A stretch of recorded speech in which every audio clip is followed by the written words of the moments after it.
जय जगन्नाथ पिला माने मु आपण माननकु स्वागत करूची सीएचएससी नोट क्लासेस को।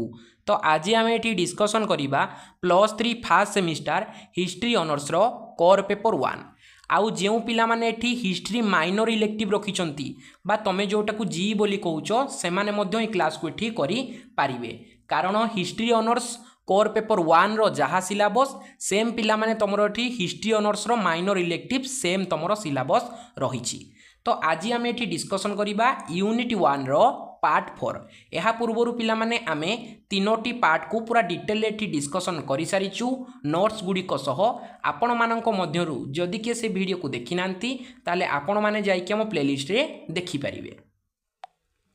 तो देख आज क्लास को आरंभ करने पूर्वर आपण माननको मध्यरु जदि कि आम सीएचएससी +3 नोट क्लासेस व्हाट्सएप ग्रुप रे आड ही नांती ताले से किभली भाव रे आम व्हाट्सएप ग्रुप रे आड हेबे सर्वप्रथमे आपण टिके देखि नियंतु। तो जो पिला माने भी आमर सीएचएससी नोट क्लासेस व्हाट्सएप ग्रुप रे आड होगा चाहूँगी से माने प्रथम ये देख आम चैनल को एमती ओपन करदेव किंबा पिला माने तुम यूट्यूब रे सीएचएससी नोट क्लासेस सर्च कले देख आम चैनल टी एमती ओपन हो चैनल टी ओपन हो सारापर देख ये आपको केतोटी ऑप्शन देखेबो होम वीडियो सोर्स प्लेलिस्ट आउ पोस्ट। ये भल से मन रख आपण मैंने पोस्ट रे ही क्लिक करेंगे। आपण मैंने देखते एमती पोस्ट रे क्लिक कले ये आपको आमर पोस्ट ये देखो +2 सेकेंड ईयर 2026 व्हाट्सएप ग्रुप। तो ये आपड़ किपरि आड हे +2 पिला कथा मुझे प्रथम कहीदे थोड़ी भल से देख तुमको ये ऊपर तुम देख गोटे लिंकटे अच्छी है नीलिया कलर लिंकटे ए लिंक को तुम क्लिक कले सीधा सड़क आम व्हाट्सएप ग्रुप रे आपण मैंने आड हो। ये तो गला +2 पिला कथा।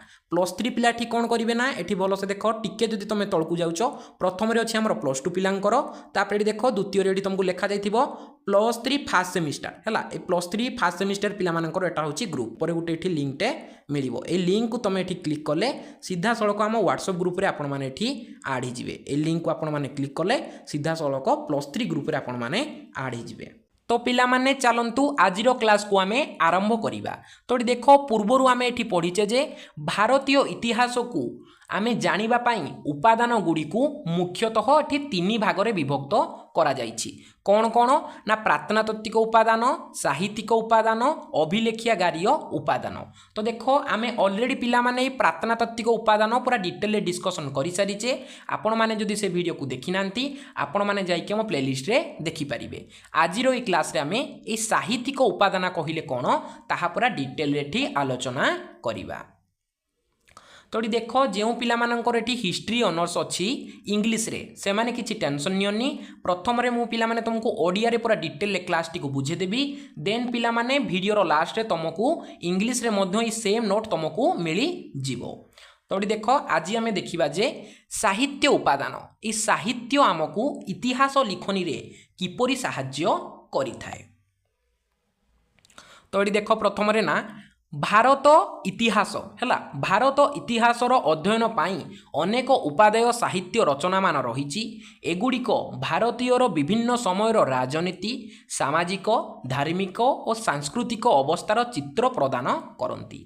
तो भल से बुझना आमर भारत इतिहास अध्ययन पाई अनेक उपादेय साहित्य रचना मान सब रही माने अनेक गुड़ी आमर साहित्यिक उपादान रही। ये साहित्यिक उपादान पढ़िबा द्वारा आमे भारतर विभिन्न समय राजनैतिक व्यवस्था किपरि थिला ताहा जानि पारू, सामाजिक व्यवस्था किपरि थिला, धार्मिक और सांस्कृतिक अवस्था किपरि थिला ताहा पूरा आमे बुझी पारू बोली सेठी हमको कहि छंती। तापरे एबेठी देखो ना एतत् व्यतीत अनेक परिव्राजकों बरणी इतिहास लिखनी पथ को सुगम करिछि। पिला माने एई पार्टा को आमे एहार पार्ट 5 रे डिस्कसन करिबा हैला। आमर बरणी माने विदेश रु जो लेखक माने आसीथिले से भारत विषय रे कोन लिखिजंती ताहा पूरा डिटेल पिला माने आमे पार्ट 5 रे डिस्कसन एठी करिबा।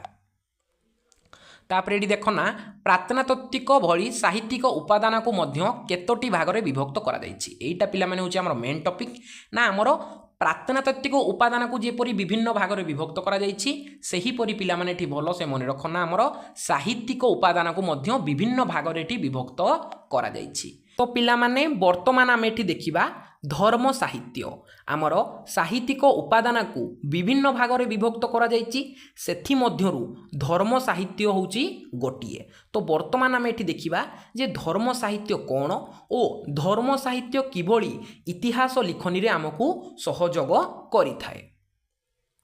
तो सर्वप्रथम रे एबेठी देखना धर्म साहित्य रे वेदर स्थान अत्यंत उच्चरे ऋग्वेद सामवेद यजुर्वेद और अथर्ववेद नाम रे 4 गोटी वेद रही ऋग्वेद एमानक मध्यरु प्राचीनतम। तो ये टिके भल से बुझा चेष्टा करना धर्म साहित्य रे वेदर स्थान कौन ना अत्यंत उच्चरे। ये धर्म साहित्य रे वेदर स्थान होउछि अत्यंत उच्चरे। आमर 4टी वेद रही समस्ते जानिछ ना आमर ऋग्वेद सामवेद यजुर्वेद आउ अथर्ववेद ये 4टी वेद आमर रही एटा समस्ते जानिछंती। किंतु मु एबे जदि क्वेश्चन कर देबी ए 4टी वेद मध्यरु सर्वप्राचीनतम वेद कोटा बहुत पिलाठी जानि परिबे नाही। तो एटाको भलो से नोट करके लेख आमर जो 4टी वेद अछि ए 4टी वेद मध्यरु ऋग्वेदटा होउछि सर्वप्राचीनतम वेद। तापरे एबेठी देखना ऋग्वेद रे अनेक स्रोत रही विभिन्न वेद धर्म समाज व्यवस्था शासन व्यवस्था प्रकृति इतिहासर अनेक दिग उपरे सूचना प्रदान करिथांती। तो ये भल से मन रखना आमर ऋग्वेद रे कौन अच्छी ना अनेक सब स्रोत रही विभिन्न वेद धर्म उपरे समाज व्यवस्था उपरे शासन व्यवस्था उपरे विभिन्न प्रकारर सब तथ्य बा सूचना आमको प्रदान करि थांती। तापरे एडी देख आर्य मानकर बसती स्थापना सेमानकर कौन ना उद्भव और ज्ञान संपर्कित भूमिका समाज रे नारीर स्थान खाद्य पेय आउ आमर कौन ना बस आमर वर्ण व्यवस्था एटा वर्ण हम पिला माने टिके खाली टाइपिंग मिस्टेक हो जाइए आमर वर्ण व्यवस्था कृषि कर्म पूजा पद्धति और सभा समिति विषय एथिरे कौन ना विशेष भाव में उल्लेख योग्य। ये भल से मन रख आमर जो आर्य माने आसीथिले से आर्य मानक बसती स्थापना सेमानक उद्भव सेमानकर ज्ञान जो थिला आउ समाज रे नारीर स्थान किपरि थिला से समय खाद्य से माने कौन ग्रहण करुथिले वर्ण व्यवस्था केमिति सृष्टि हैला ए सब आमे कोठारु जानिबा पे पाउछु आमर ऋग्वेद बा वेद मानक ठारु आमर जो 4टी वेद अछि ए वेद को पढ़िले ही आमे एठी जानि पारुचे जे आर्य माने केमिति आसीथिले सेमानंकर ज्ञान संपर्क रे भूमिका कौन थिला सेही समय नारी मानक स्थान किपरि थिला सेमाने खाद्य कौन ग्रहण करुथिले सेमाने कृषि कर्म किपरि करुथिले पूजा पद्धति किपरि थिला एही सब संपर्क रे संपूर्ण तथ्य आमे वेद मानक ठारु ही पाई थाउ।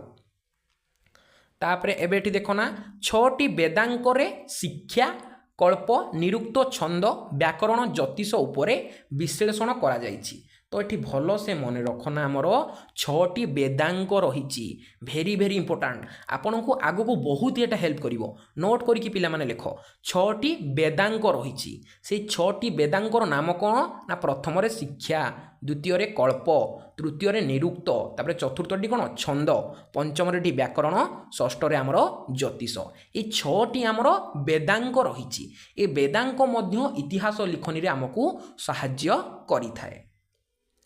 तापरे एबेठी देखना वैदिक साहित्य रे मध्य 3 गोटी सूत्र रही सेगुड़िक होउची कल्पसूत्र गृहसूत्र धर्मसूत्र। भेरी भेरी इंपोर्टाट पिला माने पॉइंट गुड़ी सब नोट करके लेख कारण आगु को जिते आप एग्जाम देवे एटा आपको बहुत ही हेल्प करिवो आ लॉन्ग क्वेश्चन मध्य एटा को आपण आराम से एठी यूज करि परिबे। वैदिक साहित्य रे मध्य कोन ना 3टी हमर सूत्र रही कौन कौन ना हमर कल्पसूत्र गृहसूत्र आउ धर्मसूत्र।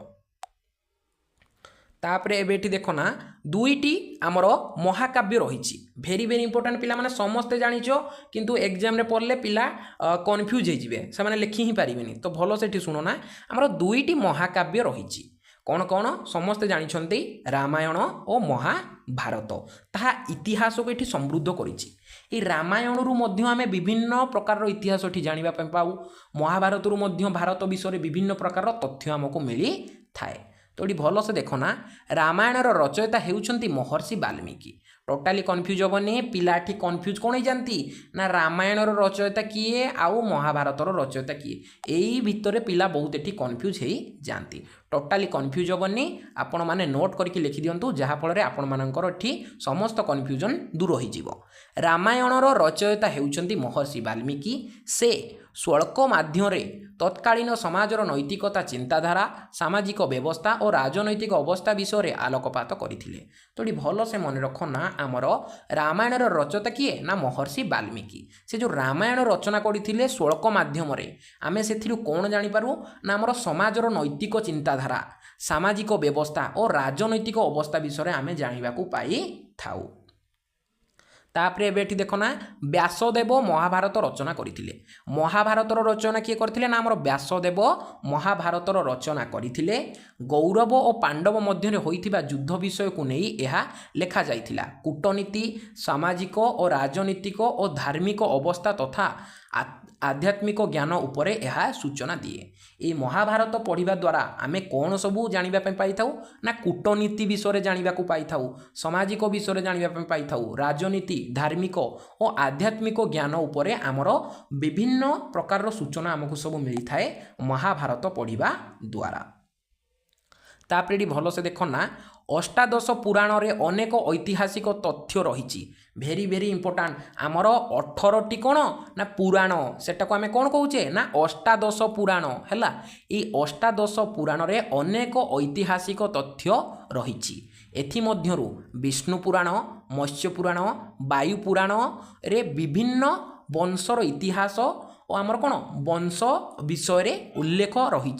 एथिरे अनेक स्थानर नाम रही जहाँकि प्राचीन भौगोलिक अवस्था को सूचाई थाए।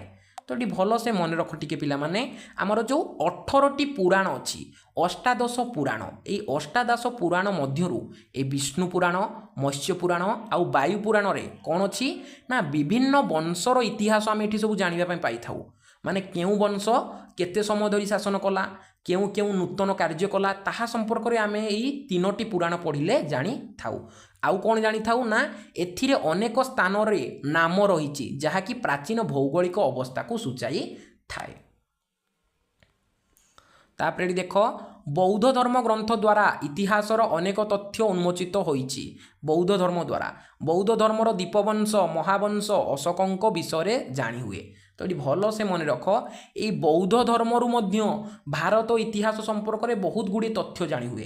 ये दीपवंश और महावंश रे कहा जाइछि जे अशोक तांको 99 जन भाई को हत्या करथिले तापरे जाइकि से सिंहासन आरोहण करथिले। अवश्य यार सत्यता पिला माने कौन ना कौन सी ऐतिहासिक स्पष्ट करना किंतु दीपवंश महावंश एपरी उल्लेख होई रही। तो पिला माने आमर धर्म साहित्य एबे शेष होईची। वर्तमान आमे एबे देखिबा ना आमर जीवन चरित हैला। धर्म आमर धर्म उपरे जेतिक भी सबू ग्रंथरु आमे इतिहास विषय जानिबा पई पाई थाउ ताहा आमे उपरे डिस्कशन करिदेले। वर्तमान एबे आमे देखिबा जीवन रचित माने सपोज पिला माने जने राजांको उपरे एबे गोटे पुस्तक लेखा जाइथिबो हैला। से पुस्तक विषयरु आमे कोन से राजांको इतिहास जानि परिबा तो सेटा को ही एठी कुहा जाउची जीवन चरित। सपोज आपणको जीवन उपरे एबे मु गोटे पुस्तकटे लिखिबी। आपण छोटरू बड़ हेले केउ स्कूल रे पाठ पढ़ले केते मार्क रखिले केउ कॉलेज रे पाठ पढ़ले केउ चाकरी कले तो आपणको विषय मु जदि गोटे पुस्तक लिखिबी तो आपणको परे जो पिला माने आसीबे से पुस्तक को जदि से माने पढ़िबे तो से माने आपणको जीवन विषय संपूर्ण रूपे एठी से जानि परिबे। सेटा को ही कोन कुहा जाउची ना जीवन चरित। तो एठी भलो से देखो ना जीवन चरित द्वारा केतेक राजांक आद्य जीवनी सिंहासन आहरण राज्य जय शासन और धर्मनीति विषय जानी हुए। तो ये भल से मन रखना आमर जीवन चरित द्वारा मुझे टिके पूर्व कहते ना कौन सी राजांकर जीवन विषय गोटे पुस्तक लिखिदेले सेटा को कौन कह जाउची ना जीवन रचित हैला। आमर जीवन चरित सॉरी पिला माने सेटा कौन कह जाउची जीवन चरित। तो ये जीवन चरितरु आमे कौन जानिबा पई पाई थाउ ना राजांक आद्य जीवनी तांकर बाल्यकाल किपरि थिला सी सिंहासन आहरण केमिति करथिले राज्य जय से केउ केउ राज्य को जय करथिले तांको शासन पद्धति किपरि थिला और तांको धर्म नीति विषय आमे सब जानिबा पई पाई थाउ। तो देख पिला माने एटा को विशेष करी पिला माने नोट करो बहुत कॉम्पिटिटिव एग्जाम रे प्रश्न बारंबार आसे। आपनकर +3 रे मध्ये एठू शॉर्ट क्वेश्चन 100% पिला माने गोटी आसीबो केउ पुस्तक किए रचना करथिले भेरी भेरी इंपोर्टेंट पिला माने नोट करके लिखो। ए बाणभट्ट कोन लिखथिले ना हर्षचरित हैला। भलो से मन रखो बाणभट्ट लिखिथिले हर्षचरित। ବିଲ୍ଲଳ ଏଇ ବିଲ୍ଲଳ କ'ଣ ଲେଖିଥିଲେ ନା ବିକ୍ରମାଦେବ ଚରିତ ହେଲା। ବିକ୍ରମାଦେବ ଚରିତ କିଏ ଲେଖିଥିଲେ ନା ଆମର ବିଲ୍ଲଳ। ଜୟସିଂହ ଲେଖିଥିଲେ କୁମାରପାଳ ଚରିତ। ଭଲସେ ପିଲାମାନେ ନୋଟ୍ କରିକି ଲେଖ, ଭେରି ଭେରି ଇମ୍ପୋର୍ଟାଣ୍ଟ। ଆଉ କ'ଣ ନା ସନ୍ଧ୍ୟାକର ନନ୍ଦୀ ଲେଖିଥିଲେ ରାମଚରିତ ହେଲା। ଭଲସେ ମନେ ରଖ, ସନ୍ଧ୍ୟାକର ନନ୍ଦୀ ଲେଖିଥିଲେ ରାମଚରିତ। ଏଇ ରାମଚରିତରୁ ଆମର ରାମପାଲଙ୍କର କଥା ଜଣାପଡ଼ିଥାଏ ହେଲା। ଏଠି ରାମାୟଣ କିଛି ପିଲାମାନେ ଆସିବନି, ବହୁତ ପିଲା କ'ଣ କନଫ୍ୟୁଜ୍ ହେଇଯାନ୍ତି ନା ସନ୍ଧ୍ୟାକର ନନ୍ଦୀ ରାମଚରିତ ଲେଖିଥିଲେ, ତ ଏଠିରେ ରାମାୟଣ ବିଷୟରେ କିଛି ଲେଖା ଥିବ, କିନ୍ତୁ ନା ପିଲାମାନେ ଶ୍ରୀରାମଚନ୍ଦ୍ରଙ୍କ ବିଷୟରେ ଏଠି କୌଣସି ପ୍ରକାର ଲେଖା ନାହିଁ। ସେ ଜଣେ ବଙ୍ଗର ଶାସକ ଥିଲେ ରାମପାଲ, ତାଙ୍କ ନାଁ କ'ଣ ଥିଲା ନା ରାମପାଲ। ସେ ରାମପାଲଙ୍କ ବିଷୟରେ ଏଠି ଲେଖିଥିଲେ ସନ୍ଧ୍ୟାକର ନନ୍ଦୀ। ତାପରେ ଏବେ ଦେଖ ଏଠି ନା ଚାନ୍ଦ ବରଦାଇ, ଏଇ ଚାନ୍ଦ ବରଦାଇ ଲେଖିଥିଲେ Prithviraj Raso. Very very important ପିଲାମାନେ ସ୍କ୍ରିନଶଟ୍ ମାରିକି ଲେଖ, ନହେଲେ ପିଲାମାନେ ନୋଟ୍ କର 100% ଏଇଠୁ ଗୋଟିଏ କ୍ୱେଶ୍ଚିନ୍। ବାଣଭଟ୍ଟ କ'ଣ ଲେଖିଥିଲେ ହର୍ଷଚରିତ। ବିଲ୍ଲଳଙ୍କ ଦ୍ୱାରା କ'ଣ ରଚିତ ହୋଇଥିଲା ନା ବିକ୍ରମାଦେବଙ୍କ ଚରିତ। ଜୟସିଂହ ଲେଖିଥିଲେ କୁମାରପାଳ ଚରିତ। ସନ୍ଧ୍ୟାକର ନନ୍ଦୀ ଲେଖିଥିଲେ ରାମଚରିତ। ଆଉ ଆମର ଚାନ୍ଦ ବରଦାଇ ଲେଖିଥିଲେ ପୃଥ୍ୱୀରାଜ ରାସୋ। ତାପରେ ଏବେ ଏଠି ଦେଖ ନା ଆମର ବିଶାଖା ଦତ୍ତଙ୍କ ମୁଦ୍ରା ରାକ୍ଷସ ଚନ୍ଦ୍ରଗୁପ୍ତ ମୌର୍ଯ୍ୟଙ୍କ ବିଷୟରେ ସୂଚନା ଦିଏ। ଭେରି ଭେରି ଇମ୍ପୋର୍ଟାଣ୍ଟ ପିଲାମାନେ ନୋଟ୍ କରିକି ଲେଖ ଏଟା ହେଲା ନା। ବିଶାଖା ଦତ୍ତ ଗୋଟେ ପୁସ୍ତକ ରଚନା କରିଥିଲେ, ସେ ପୁସ୍ତକର ନାମ ହେଉଛି ମୁଦ୍ରା ରାକ୍ଷସ। এই ମୁଦ୍ରା ରାକ୍ଷସ ପୁସ୍ତକ ପଢ଼ିକି ଆମେ ଚନ୍ଦ୍ରଗୁପ୍ତ ମୌର୍ଯ୍ୟଙ୍କ ବିଷୟରେ ସମସ୍ତ ପ୍ରକାରର ସୂଚନା ପାଇଥାଉ। Very very important. Vishakha Dutta ଗୋଟିଏ ପୁସ୍ତକ ରଚନା କରିଥିଲେ, ସେ ପୁସ୍ତକର ନାମ ହେଉଛି ମୁଦ୍ରା ରାକ୍ଷସ। ସେ ମୁଦ୍ରା ରାକ୍ଷସ ପୁସ୍ତକକୁ ଆମେ ଯଦି ପଢ଼ିବା, ଆମେ ଚନ୍ଦ୍ରଗୁପ୍ତ ମୌର୍ଯ୍ୟଙ୍କ ବିଷୟରେ ଆମେ ଜାଣିବାକୁ ପାଇବା। ଟୋଟାଲି ପିଲାମାନେ ମିଷ୍ଟେକ୍ କରିବନି, ବାରମ୍ବାର ଆପଣଙ୍କୁ ମୁଁ ରିପିଟ୍ କରି କରି କହୁଛି। ଭେରି ଭେରି ଇମ୍ପୋର୍ଟାଣ୍ଟ କ୍ୱେଶ୍ଚିନ୍ ଏଗୁଡ଼ିକ। ତାପରେ ଏବେ ଏଠି ଦେଖ ନା ବିଶାଖା ଦତ୍ତଙ୍କ ଦ୍ୱାରା ଲିଖିତ ଦେବୀ ଚନ୍ଦ୍ରଗୁପ୍ତମ ଗୁପ୍ତ ବଂଶର ଦ୍ୱିତୀୟ ଚନ୍ଦ୍ରଗୁପ୍ତଙ୍କ ଇତିହାସ ତଥ୍ୟ ମିଳିଥାଏ। ତ ଏଠି ଭଲସେ ମନେ ରଖ, ଆମର ଦ୍ୱିତୀୟ ଚନ୍ଦ୍ରଗୁପ୍ତଙ୍କ ବିଷୟରେ ଆମେ କେଉଁଠାରୁ ଜାଣିବା ପାଇଁ ପାଇଥାଉ ନା ଏଇ ଦେବୀ ଚନ୍ଦ୍ରଗୁପ୍ତମରୁ ଆମେ ଜାଣିବା ପାଇଁ ପାଇଥାଉ। এই ଦେବୀ ଚନ୍ଦ୍ରଗୁପ୍ତମର ପୁସ୍ତକର ରଚୟିତା କିଏ ନା ବିଶାଖା ଦତ୍ତ। ବିଶାଖା ଦତ୍ତ ଅନ୍ୟ ଏକ ପୁସ୍ତକ ରଚନା କରିଥିଲେ, ଯାହାର ନାଁ ହେଉଛି ଦେବୀ ଚନ୍ଦ୍ରଗୁପ୍ତମ। ଏଥିରୁ ଆମେ ଦ୍ୱିତୀୟ ଚନ୍ଦ୍ରଗୁପ୍ତଙ୍କ ବିଷୟରେ ସମ୍ପୂର୍ଣ୍ଣ ତଥ୍ୟ ପାଇଥାଉ। ଟୋଟାଲି କନଫ୍ୟୁଜ୍ ହେବନି, ସେଇ ଜଣେ ଲେଖକ ବିଶାଖା ଦତ୍ତ ମୁଦ୍ରା ରାକ୍ଷସ ଲେଖିଥିଲେ, ଯାହାଥିରୁ ଆମେ ଚନ୍ଦ୍ରଗୁପ୍ତ ମୌର୍ଯ୍ୟଙ୍କର ଇତିହାସ ଜାଣିବା ପାଇଁ ପାଇଥାଉ। ତାପରେ ସେ ସେମ୍ ବିଶାଖା ଦତ୍ତ ଏଠି ଲେଖିଥିଲେ ଦେବୀ ଚନ୍ଦ୍ରଗୁପ୍ତମ, ଯେଉଁଥିରୁ ଆମେ ଚନ୍ଦ୍ରଗୁପ୍ତ ଆମର ଦ୍ୱିତୀୟ ଚନ୍ଦ୍ରଗୁପ୍ତଙ୍କ ବିଷୟରେ ଜାଣିବା ପାଇଁ ପାଇଥାଉ। ତାପରେ ଏବେ ଏଠି ଦେଖ ନା ଭାଗପତିଙ୍କ ଗୌଡ଼ାଭ ପୁସ୍ତକରୁ ଆମେ ଯଶୋବର୍ମାଙ୍କ ବିଷୟରେ ଜାଣିବାକୁ ପାଉ, ବା ଯଶୋବର୍ମାଙ୍କ ବିଷୟରେ ସେଠି ଉଲ୍ଲେଖିତ ହୋଇ ରହିଛି। ତ ଏଠି ଭଲସେ ଦେଖ, ଖାଲି ଟିକେ ଏଠି ସ୍ପେଲିଂ ମିଷ୍ଟେକ୍ ହେଇଛି। ତାଙ୍କ ନାଁ କ'ଣ ନା ଭାଗପତି। ଭଲସେ ଏଠି ନୋଟ୍ କରିକି ଲେଖ, ତାଙ୍କ ନାଁ ହେଉଛି ଭାଗପତି। ଭାଗପତି ଜଣେ ଲେଖକ, ସେ ଗୋଟେ ପୁସ୍ତକ ରଚନା କରିଥିଲେ। ସେ ପୁସ୍ତକର ନାମ ହେଉଛି ଗୌଡ଼ାଭୋହ ହେଲା। ହେଲେ ଏଠି ଭ ହେବ ହେଲା, ଉଚ୍ଚାରଣ କ'ଣ ହେବ ନା ଭ। ଗୌଡ଼ାଭୋ ପୁସ୍ତକ କିଏ ରଚନା କରିଥିଲେ ନା ଭାଗପତି। এই ଗୌଡ଼ାଭୋ ପୁସ୍ତକକୁ ପଢ଼ିଲେ ଆମେ ଯଶୋବର୍ମାଙ୍କ ବିଷୟରେ ଏଠି ଜାଣିବାକୁ ପାଇବା। ତ ପିଲାମାନେ ଦେଖ, এই ତିନୋଟି ଆପଣମାନଙ୍କ ପାଇଁ ଏଠି ମୋଷ୍ଟ ଇମ୍ପୋର୍ଟାଣ୍ଟ ରହିବ। ଟୋଟାଲି ଏଠି ନେଗ୍ଲେକ୍ଟ କରେନି, ମୋଷ୍ଟ ଇମ୍ପୋର୍ଟାଣ୍ଟ କ୍ୱେଶ୍ଚିନ୍। ଆପଣଙ୍କୁ ଆଗକୁ ଆପଣ ଯେଉଁ ଏକ୍ଜାମ୍ ଦେବେ ସେଠି ମଧ୍ୟ ଆପଣଙ୍କୁ ଏଠି ବହୁତ ହେଲ୍ପ କରିବ। ଆପଣମାନଙ୍କୁ ଏଇ ତିନୋଟି କ୍ୱେଶ୍ଚିନ୍ ବହୁତ ଇମ୍ପୋର୍ଟାଣ୍ଟ କ୍ୱେଶ୍ଚିନ୍। ପିଲାମାନେ ଏଟାକୁ ନୋଟ୍ କରିକି ଲେଖ, ନହେଲେ ପିଲାମାନେ ସ୍କ୍ରିନଶଟ୍ ମାରିକି ଆଟଲିଷ୍ଟ ରଖ, କାରଣ ଏଟା ବହୁତ ହି ହେଲ୍ପ କରିବ ଆପଣମାନଙ୍କୁ ଏକ୍ଜାମ୍ରେ। ତାପରେ ଆମେ ଏଠି ଦେଖିବା ନା ଆମର ରାଜନୀତି ଶାସ୍ତ୍ର। এই ରାଜନୀତି ଶାସ୍ତ୍ର କହିଲେ କ'ଣ ମାନେ ଆମର ରାଜନୀତି କିପରି କରାଯିବ, ଗୋଟେ ଦେଶକୁ କିପରି ଚଲାଯିବ, ତା ସମ୍ପର୍କରେ ଯେଉଁ ପୁସ୍ତକମାନ ରଚନା କରାଯାଇଥିଲା, ସେଥିରୁ ଆମେ କେମିତି ଇତିହାସ ଜାଣିବା ପାଇଁ ପାଉ, ସେହି ସମୟର ଇତିହାସ କିପରି ଥିଲା, ତାହା ସମ୍ପର୍କରେ ଏଠି ଆମେ ଏବେ ଅଧ୍ୟୟନ କରିବା।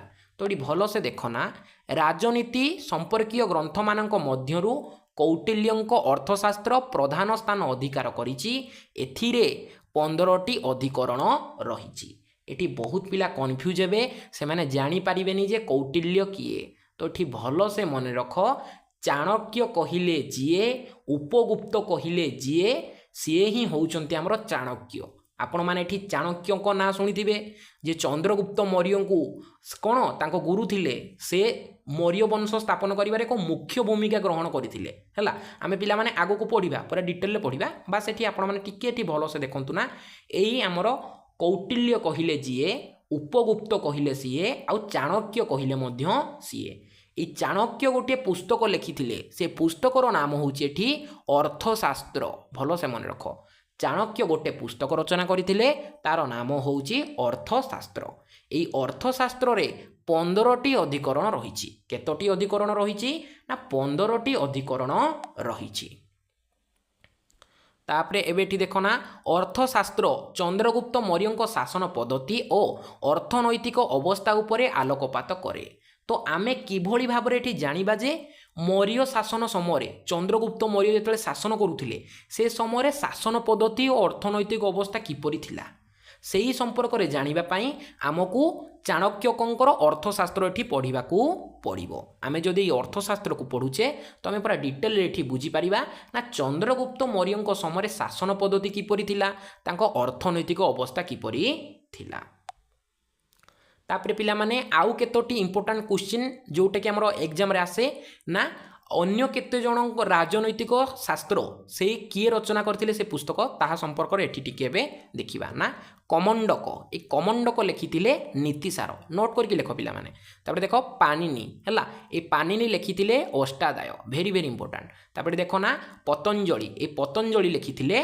महाभाष्य हैला एडी भलो से मन रखो ए पतंजलि नामक जने लेखक से लिखिथिले महाभाष्य पाणिनि लेखक से कौन लिखिथिले ना अष्टाध्याय आ कमंडक लिखिथिले एठी नीतिसार ए तीनोटी मध्य मोस्ट इंपोर्टेंट हमरो रहिबो कोन ना हमरो राजनीति शास्त्र एठिरु आमे जानिबा पई कोन पाइबा ना से समर राजनीति किपरि थिला से समर राजा किपरि थिले और तांको प्रजा वृंद खुशी रे रहि पारुथिले ना नै सेही संपर्क रे आमे एठी जानिबाकू पाइबा तापरे पिला माने एबे आमे एठी देखिबा ना इतिवृत्त जोटा कि निज विषय लिखा जाय थाए माने कोन निज सपोज निज राज्य विषय नले निज अंचल विषय सेटा को आमे कोन कहिबा ना इतिवृत्त तो एठी भलो से देखो ना राजतरंगिणी एक मुख्य इतिवृत्त एहा काश्मीर रो निवासी कन्नड़ को द्वारा कोन द्वादश शताब्दी रे रचित होइथिला तो एठी भलो से मन रख तांको ना कोन थिला जणे थिले बिल्लण पिला ठी कन्फ्यूज हो जाती बिल्लण आउ कल्लण मध्य कन्फ्यूजन हो जाती ये भल से मन रख ये क थी आपण मानक गोटे सर्ट ट्रिक्टे मुझे कहीदे आमे राजतरंगिणी काश्मीर विषय जाना पाऊ ए काश्मीर खाली कटा तुम मन रख करे कल्लण आ बोरे कौन ना आमर बिल्लण तुम टोटाली ये कन्फ्यूज हेनी काश्मीर इतिहास आम जानापी पाऊ राजतरंगिणी तो ये काश्मीर तुम का जदि उठेब तो ये सीरियसली भाव तुम जापर ना कल्लण टोटाली ये केवे तुम जीवन में कन्फ्यूज हेनी कल्लण नामक जड़े लेखक द्वादश शताब्दी रे गोटे पुस्तक रचना करथिले से पुस्तकर नाम होउची राजतरंगिणी ए राजतरंगिणी पढ़िबा द्वारा आमे काश्मीर रो इतिहास जानिबाकू पाई थाउ वेरी वेरी इंपोर्टेंट मु कोन कहली पिला माने बुझी पारलो ना हमर कल्लण हैला कल्लण नामक जड़े लेखक थिले सीए काश्मीर रोहुथिले से गोटे पुस्तक रचना करथिले से पुस्तकर नाम होउची राजतरंगिणी ए राजतरंगिणी पढ़िबा द्वारा आमे काश्मीर रो इतिहास विषय जानिबाकू पाई थाउ आउ ये टोटाली कन्फ्यूज हेनी कारण दुई जन आमर लेखक अछंती जने कल्लण आउ जने बिल्लण किपरि मन रखिबो आमे काश्मीर रो इतिहास जानिबा को पाऊ राजतरंगिणी तो राजतरंगिणी लेखक होउचंती कल्लण हैला काश्मीर क आ कल्लण क बस किछि फरक नै पिला माने तांकर खाली बी लागिवो आ यांकर कोन लागुची क लागुची एतिकी फरक ऑप्शन ने सपोज क्वेश्चन डाठी दे देथिबो जे राजतरंगिणी लेखक किए कल्लण देथिबो बिल्लण देथिबो पिला कोन आहुरी कन्फ्यूज कोन लिखिबे तो टोटाली एठी कन्फ्यूज होबानी राजतरंगिणी आमे काश्मीर रो इतिहास जानिबा पई पाई थाउ तो काश्मीर सपोज आम ये खाली क को ही मन रखा तो करु सीधा सड़क ये कल्लण ए कल्लण ही लिखी आमर राजतरंगिणी पुस्तक को तापर ये देख ना कीर्ति कुमुदिनी नेपाल इतिहास उपरे आलोकपात करे तो ये भल से मन रख ए कीर्ति कुमुदिनी नामक गोटे पुस्तक अच्छी है ता राइटर संपर्क में किसी पिला माने बुक रे सेमती किसी मेंशन नथिला तो सेतिपई आमे एटा को एते डीपली पढ़िबानी एटा क्वेश्चन केमती पढ़िबो ना नेपाल रो इतिहास आमे केउ पुस्तक रु जानिबा को पाई थाउ केउ पुस्तक रु ना ए कीर्ति कुमुदिनी पुस्तक रु ए कीर्ति कुमुदिनी पुस्तक रु आमे नेपाल रो इतिहास जानिबा को पाई थाउ तापरे एबेठी देखो ना चाचा नामारे मुसलमान मानक सिंधु प्रदेश अधिकार सूचना रही माने चाचा नामा नामक गोटे बहीटे अच्छी ये चाचा नामा बही को आम पढ़िले जानीपर जे मुसलमान माने सिंधु प्रदेश को किपरि भाव में अधिकार करथिले तापरे एबेटी देखो ना रासमल्ल रासमल्ल नामक पुस्तक को पढ़िले आमे गुजरात अंचल इतिहास जानापी पाइबा भेरी भेरी इंपोर्टाट रासमल्ल पुस्तक को आमे जदि पढ़िबा आमे गुजरात इतिहास विषय जानिबा को